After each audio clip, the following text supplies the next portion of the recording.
Salut à tous, c'est Titus01, j'espère que vous avez la patate les filles comme les gars, et aujourd'hui on va être sur le thème de l'ecchi. J'espère bien sûr que ça vous fera plaisir, mais avant ça n'oublie pas d'exploser cette barre de like, de commentaires ou encore de partage, ça me ferait extrêmement plaisir. Et je vous ai concocté des petites pépites sur le thème de l'ecchi. Bien sûr il y aura un peu d'harem pour les intéressés, il y a de la romance aussi pour les intéressés, mais on va être consacré uniquement sur de l'ecchi.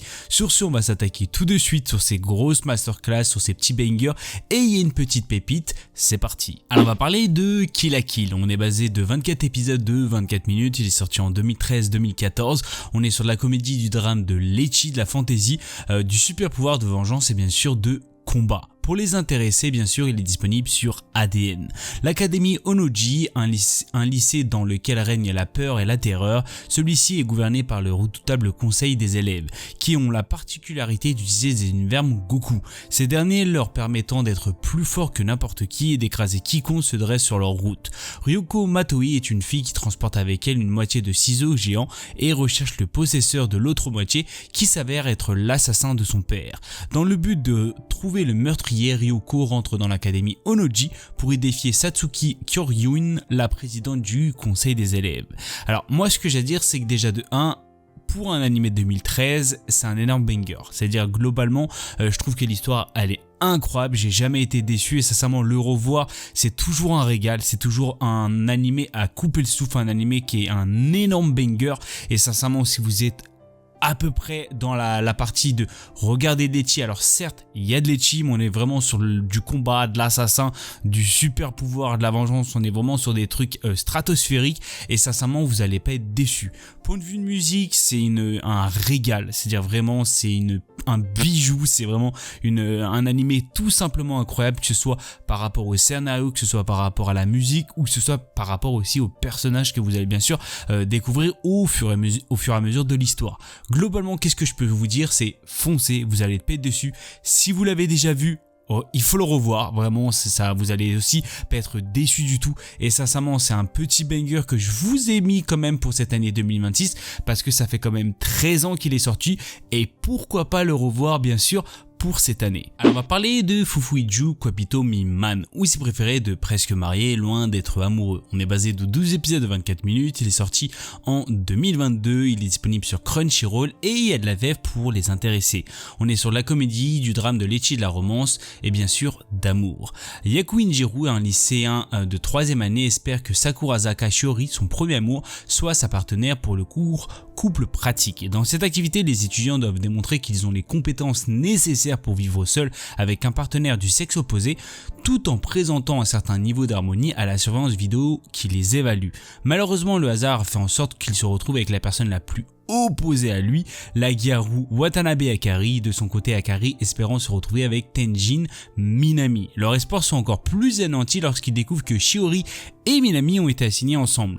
Pour sortir de cette situation, ils décident donc de coopérer à contre-cœur pour terminer dans les 10 premiers du classement et ainsi recevoir le droit d'échanger leurs partenaires si les deux couples sont d'accord. Alors ce que j'ai à dire c'est que c'est un énorme banger dans le style où tout simplement les personnages sont vraiment complètement à l'opposé et vous allez le découvrir dès le début. Alors est-ce que ça va bien se passer? Est-ce qu'il va y avoir des choses qui vont complètement être absurdes? Est-ce qu'il va y avoir des choses où tout simplement le couple va être dans les pas 10 premiers mais tout simplement à la fin?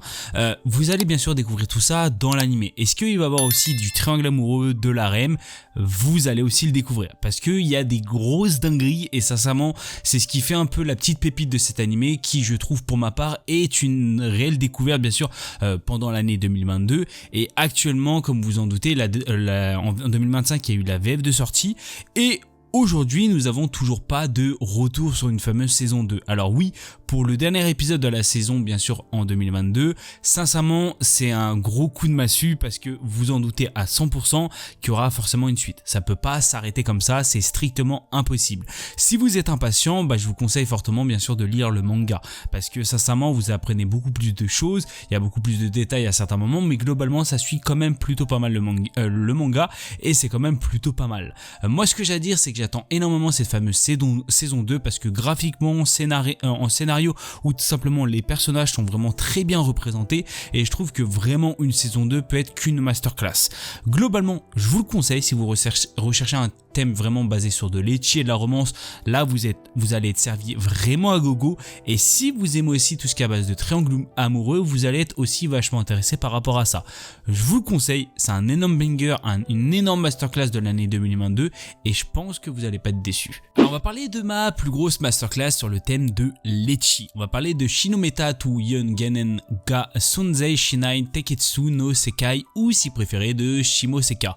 On est basé de 12 épisodes de 24 minutes, c'est sorti en 2015, on est sur la comédie de l'ecchi, de la perversité bien sûr de l'école. Pour les intéressés, il est disponible sur ADN. L'histoire se passe 16 années après l'application de la loi au maintien à l'ordre public et le moral pour le développement de la jeunesse, qui interdit le langage grossier et les situations jugées indécentes en public dans le pays. Nous suivons Tanukichi Okuma qui s'inscrit dans une école d'hélice mais qui est enrôlé par l'organisation anti-système SOX. Tanukichi va prendre part aux actes obscènes contre l'école.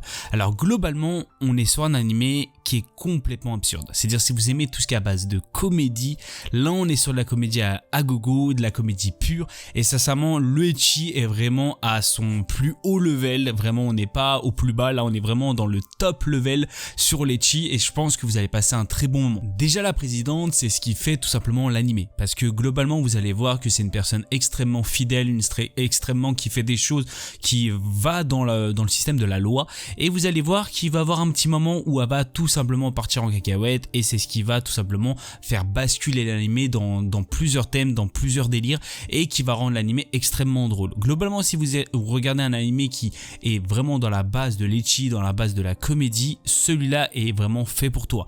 C'est aussi pour ma part un petit animé sans prise de tête, parce qu'on est sur de la comédie pure et on en voit vraiment des choses qu'on ne verrait jamais dans la vraie vie. C'est globalement cet animé là, et il part vraiment dans des délires complètement absurdes, et c'est ce qui fait quand même plutôt plaisir. On voit des scènes que forcément peut-être vous avez déjà vu, mais là ils vont aller vraiment dans l'extrême, et ça c'est vraiment le gros bon délire vraiment dans le thème de l'animé. Alors je vous le conseille fortement parce que c'est vraiment moi ce qui représente le plus le thème de l'ecchi, parce que là on est vraiment sur un niveau extrêmement élevé. Il y en a d'autres je pense qui sont aussi extrêmement élevés, mais lui il est quand même dans le top 3 et je pense que vous allez passer un très bon moment. Je vous le conseille énormément parce que c'est vraiment un énorme banger aussi. Les trois sont des grosses masterclass que je vous conseille aussi énormément. N'hésitez pas à les revoir si vous les avez déjà vus, parce que c'est quand même des petites pépites, et je pense que regarder de temps en temps des pépites anciennement, ça fait quand même plutôt plaisir. Alors malheureusement c'est la fin de cette vidéo, j'espère qu'elle vous aura fait plaisir. Si vous avez des idées de vidéos tout autres, n'hésitez surtout pas à me le dire dans la barre des commentaires. N'oublie pas d'exploser cette barre de like, de commentaires ou encore de partage. Et si bien sûr tu veux me suivre dans mon aventure YouTube, n'hésite surtout pas bien sûr à t'abonner, ça me ferait extrêmement plaisir. Sur ce, c'était Tito aux commandes. Peace.